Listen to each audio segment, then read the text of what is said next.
зарубите себе на носу, что вы должны молчать и слушать. Молчать и слушать, что вам говорят. Всем привет, честной народ. Приехал ко мне на обзор перфоратор вот в такой вот здоровенной коробке, да. Очень здоровая коробка. Какая-то там экспресс Белпочта, не знаю, что за экспресс. Ну вот, давайте смотреть. Давненько хотел я перфоратор, ну, как говорится, сбылась мечта идиота. Это вы, конечно, на меня намекаете. Вот, приехал вот так вот упакован. Первым делом нас встречает инструкция. Инструкция уже по картинке мы понимаем, что данная инструкция это общая инструкция. Ничего подробно тут описано, расписано не будет. Тут видите какой-то гайковерт. Болгарка пошла. Вот кусочек вот к перфоратору буквально, видите, пару слов. Дальше зарядка, дальше циркулярка. Ну а здесь неизвестно что и о чем. Поэтому обычная макулатурка. Ну и вот так вот все это дело у нас упаковано. Сейчас выниму все на стол и мы продолжим. Итак, друзья, вот наш весь комплект. Вот такая вот рукояточка к перфоратору. Все вы, наверное, знаете, в принципе, ее действие. Крутим ручку. И вот этот а-ля хомут обжимается вокруг, так сказать, перфоратора. Удобная штуковина. Такими рукоятками, наверное, комплектуются все буквально или практически все перфораторы. Будь то электрические, будь то аккумуляторные. Ну, не электрические, а сетевые. Я думаю, вы все поняли мою мысль. Ну и вот такой вот ограничитель глубины сверления. Очень короткий. Сколько здесь сантиметров? Плюс-минус 20. Конечно же, бывает нужен ограничитель побольше. Но мы все с вами знаем, что синяя изолента спасает мир. Это замечательно. Клянусь Богом. Ну, вот такой вот ограничитель. И вот наш виновник торжества — перфоратор, его высочество. Вот так это все дело выглядит. Что касаемо по сборке, друзья, есть шов, как бы, и есть такой, ну, я бы сказал, может быть и нету. Ну, есть такой небольшой, чувствуется облой. Облой буквально совсем мизерный по всему периметру корпуса, да. Вот пальцы, видите, цепляются, есть такая вещь, но в принципе как бы это на работу не влияет. Значит, перфоратор у нас Heimerdinger LB169. По заявлению этот перфоратор стучит силой удара 3,2 джоуля. К сожалению, друзья, как проверить, не знаю. Просто пойдем что-нибудь потом посверлим. Здесь имеется индикатор зарядки. Давайте подключим все это дело. Проверим. Видите? Уже нашел минус ТП-цел. Упирается в корпус. И не входит до конца. А работать? А работать работает. Но это основное. Потом посмотрим, на каком из аккумуляторов будем его тестировать. Ну, пока проверим на этой шестерочке. Видите, 3 мм не доходит до конца. Поэтому используем аккумуляторы размером с оригинал, наверное. Чуть-чуть они не подрасчитали. Вот под такого формата батареи. Ну да ладно. Так, индикатор зарядки, видите, зеленый, желтый, красный. То есть аккумулятор в данном случае заряжен у меня тоже на 100%. 100% как бы здесь и показывает. Что имеется на перфораторе? На перфораторе, в принципе, как обычно, имеется 3 режима. То бишь стоит у нас режим сверления, сверление с ударом и чисто удар без сверления. Думаю, всем это дело понятно. Патрон SDS плюс, вроде бы как он обзывается. Вот, то есть собрано все качественно, по крайней мере корпус и корпус редуктора подогнан, можно сказать, просто в идеале. Здесь есть какие-то таблички с указанием максимальных диаметров, даже коронок. Вот. Тут нам, наверное, ничего интересного не будет. Ну, что у нас здесь есть? Есть обороты правые, обороты, а не удар. Обороты правые. Переключаем отсюда вниз обороты левые. Все честь по чести. Сверление с ударом. Влево. Вправо. И чисто сугубо удар. А тут уже лево-право. Значения никакого не играет. Так, ну что ж, не тянем кота. Давайте сделаем контрольное взвешивание данного агрегата. Агрегат такой, друзья, увесистый. Вот как-то так. 2 килограмма 413 граммов.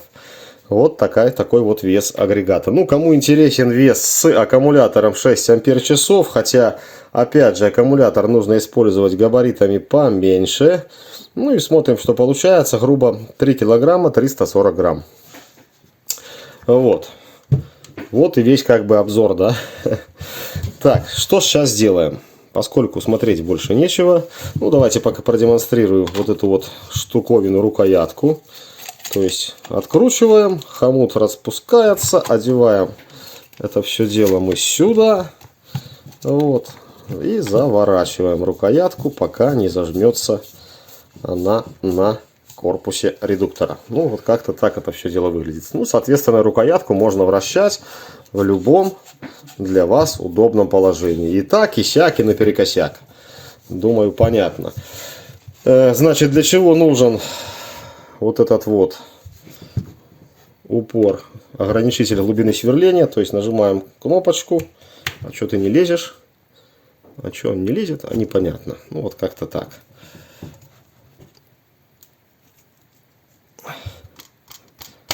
О! Настраиваем требуемую глубину сверления и отпускаем эту кнопочку. Все, у нас этот штырек, ограничитель зажат. То есть сверлим, пока он не дойдет до стены. Ну а здесь где-то на таком расстоянии у нас, или на таком, или на большем, на меньшем, соответственно, торчит сверло. Все, разбираем, смотрим внутрянку и идем что-нибудь сверленем, долбанем. Так, народ, разборку начинаем со снятия кнопки. Не пытайтесь раскрутить редуктор, там что-то вырывать. Все это приведет к плачевной ситуации. Смотрите, берем кнопочку, надеюсь, вам будет видно. Переворачиваем ее в режим сверления. Вот таким макаром. Потом берем что-нибудь типа а-ля отвертки. Зажимаем вот эту вот красную штуку глубоко. И регулятор проворачиваем вот так. Надеюсь, все заметили, все запомнили. Просто потом берем, может быть, там плюс-минус пару градусов, и его снимаем. Так, может быть, надо в нажатом состоянии, я уж не помню. Не, по-моему, не в нажатом. Вот я сам, видите, не могу уже снять. Но, по-моему, это делается как-то так.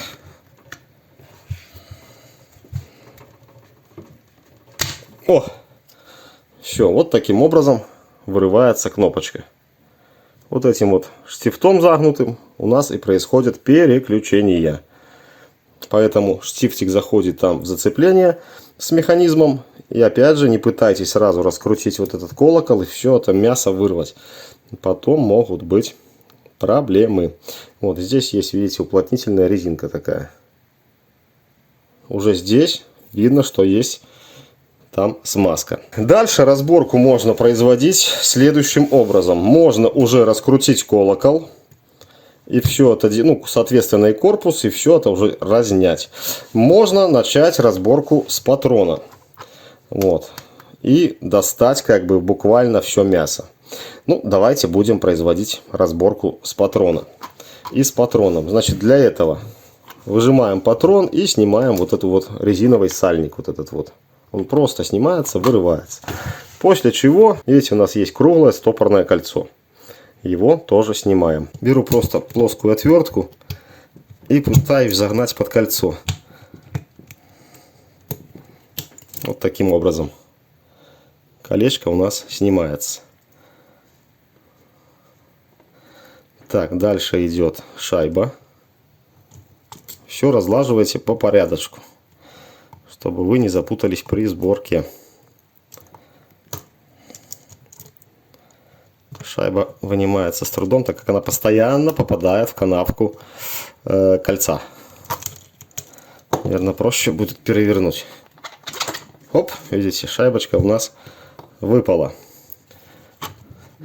Дальше у нас есть еще одно стопорное кольцо. Пытаемся снять тоже отверткой. Правда, не знаю, как это уже получится. Лучше, конечно, такими специнструментом.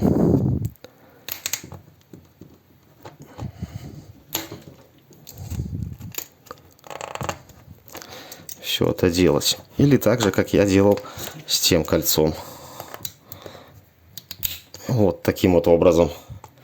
Видите, довольно все при сноровке, тренировке неплохо получается. Дальше снимаем вот этот вот корпус.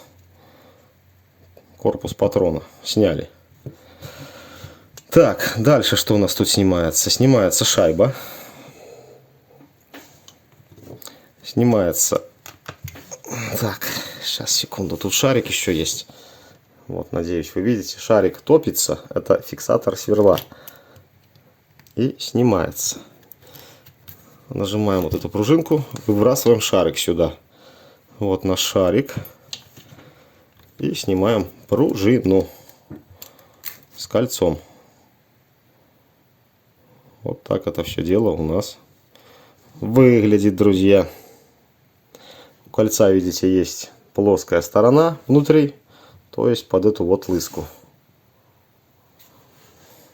Вот. После этих манипуляций мы уже можем полностью разбирать корпус. Разбираю, смотрим. Разобрал все болты, все винты. Вскрываем и смотрим.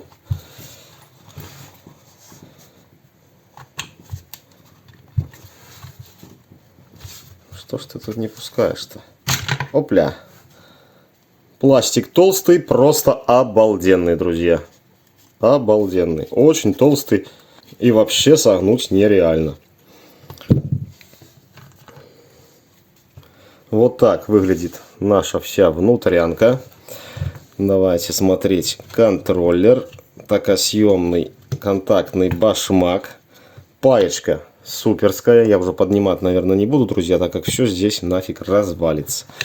Контроллер стандартный, в принципе. С одним кондером. Вот. Маркировка, я надеюсь, вам видна. Так, только это все наоборот. YNKG 0210 50 26. Вот. Все выполнено силиконовыми проводами. 3 фазы у нас идут к мотору тоже силиконовыми проводами. Кнопочка стандартная с регулировкой скорости. То есть вот такая кнопушка. Думаю, всем все понятно. Так, что у нас тут интересного дальше? Так, ну эта кнопочка реверса у нас выпала. Далее разбираем. Так, а как далее? Как мотор? Мотор. Тут подшипник. И нам ничего не должно мешать все это дело достать. Так. Опля. Итак, движок. Стандартный, 6 катушек. Ну, размерчик такой небольшой, я бы сказал. Совершенно небольшой. Давайте, кому интересно, мы этот статор, да, и немножко промеряем по металлу, да. По металлу смотрю сам, показываю вам. 26, грубо, с половиной миллиметров. Так, общий диаметр корпуса ровно 50 миллиметров. Диаметр внутри по металлу, что-то не подсказывает, 26. Да, 27 на небольшом минусе, то есть 26 и, я бы сказал, 6. Вот как-то так. Ну, думаю, с этим, друзья, вам все ясно и понятно. То есть, опять же, контроллер. Пайка, хоть и некрасивая, как говорится, но надежная. Видите, термоусадка вся куда-то свалена, непонятно куда.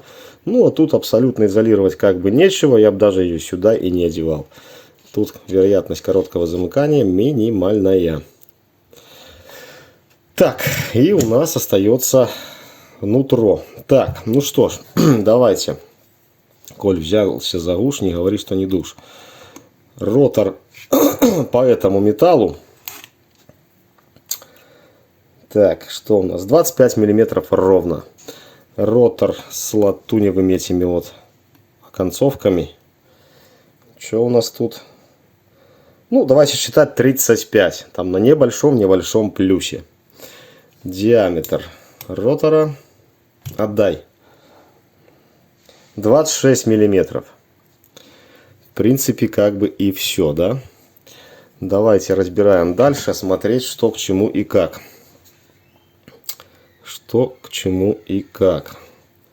Нам надо по ходу вытянуть ротор. Если у нас это, конечно, получится. Или давайте попробуем все мясо достать. Вот таким вот образом мы вытянем с вами все мясо. Ага, все не досталось, часть осталась там. Ай-яй-яй-яй-яй-яй-яй-яй. Смазка на стол. Это, друзья, просто ужасно. Смазка на стол. Так. Давайте пока так. Ну и вот наша вся внутрянка. Видите, есть черная резинка уплотнительная. То есть в процессе работы у нас эта смазка должна от температуры немножечко греться. И тем самым растекаться. Смазки сюда больше я ложить не буду. Смазки, я считаю, предостаточно. Кто бы что мне не говорил. Просто предостаточно. Ну, вот этим вот кольцом, видите, у нас непосредственно и происходит переключение всех режимов работы. Надеюсь, видно и понятно. Так, куда же мне все это положить, чтобы не измазать стол? Давайте сюда на бумажку. Ну, надеюсь, вам тут все видно было, друзья. Что как устроено. Дальше я разбирать, конечно же, не буду. Смысла я в этом просто никакого не вижу. Так, что у нас внутри? Ну, а внутри у нас что? Внутри у нас куча смазки еще там лежит. К сожалению, вам, наверное, плохо видно. А мы сейчас подсветим. Вот такая там куча смазки. Довольно неплохая. Как чтобы вот так, да, посветить. И все выполнено очень даже достойно, друзья. Очень неплохо. Все, как говорится, по красоте. Вот. Надеюсь, посмотрели и увидели, что тут все красиво. Ну вот эта часть еще разбирается, видите. Ударный этот поршень, как бы, или шомпол его назвать. Вот. И смазки везде у нас предостаточно. Все, народ, собираю. Все собрал. Значит, демонстрирую работоспособность сверления. Сверление с ударом. И удар. Переключаем на сверление. И есть у меня такое желание померить обороты. Смотрите, что у нас заявлено. Значит, максимальный диаметр сверления 26 мм, джоулей 3,2 и число оборотов в холостую без нагрузки 1150. 4500 ударов в минуту, которые мы с вами проверить не сможем. Но обороты 1150. Давайте посмотрим. Будем измерять прямо вот на этом патроне. Корпус, я надеюсь, проскальзывать не будет во время вращения. Ну и поехали.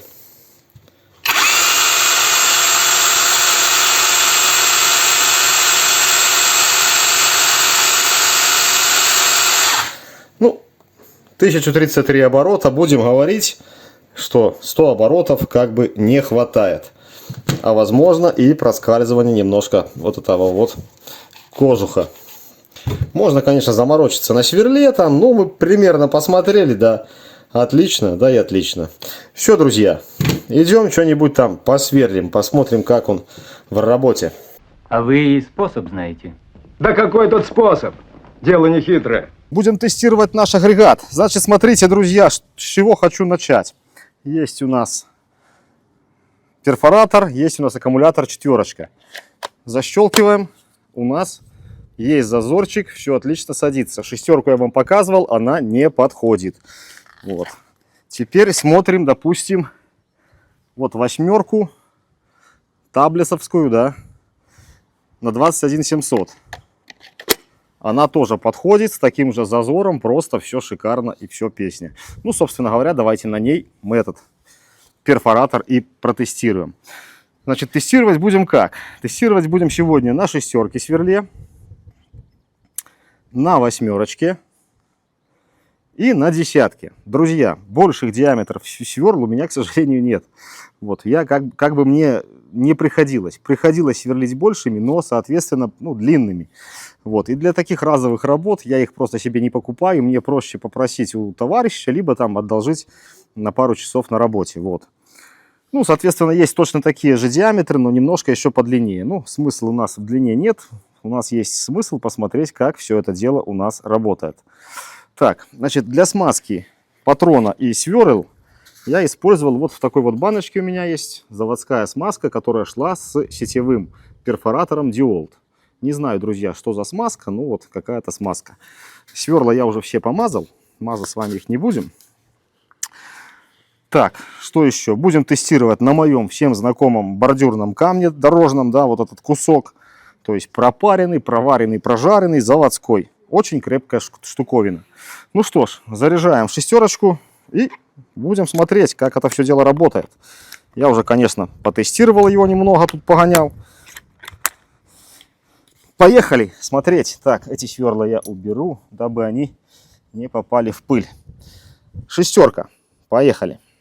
Так, поехали-то поехали. У нас стоит долбление. Режим сверления с долблением. Вот теперь поехали.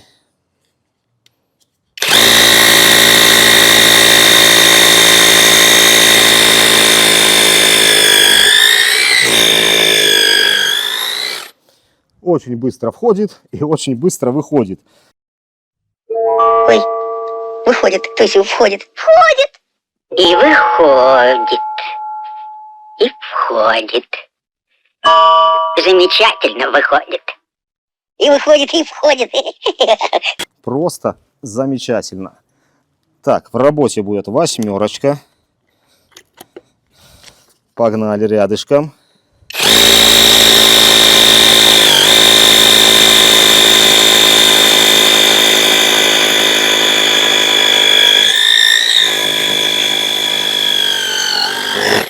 Хоп. Быстро, очень быстро. Я бы сказал, что не особо медленнее работает, чем вот этот вот сетевой мой заводской DeWalt. Ну, соответственно, с DeWalt мы сравнивать никак не можем. Бьет он сильнее, конечно, а сравнивать надо с чем-то ему подобным, чего у меня, к сожалению, нет. 10.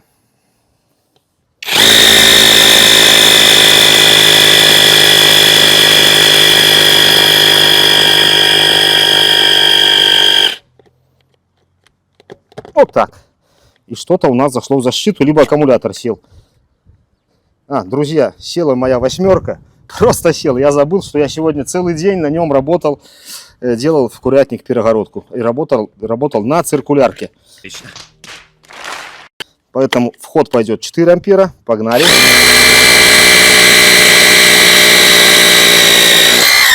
Заодно мы проверили, как работает на 4 и как работает на 8. Вот. Жаль, что она села, конечно, но вы сами понимаете, не досмотрел. Так, ну и проверяем лопату. Значит, друзья, по поводу лопатки. Смотрите, у нас сейчас режим сверления с долблением, да, и лопатку мы можем проворачивать. Переключаем на долбление. И лопатку мы уже не можем провернуть. Вот это я считаю огромным плюсом в таком инструменте. Почему? Потому что у меня в сетевом DeWalt, как бы я ни переключал и не ставил положение работы, а лопатка крутится и вертится. То есть, сами понимаете, как это неудобно в работе. Ну что, подолбим что-нибудь, посмотрим, погнали.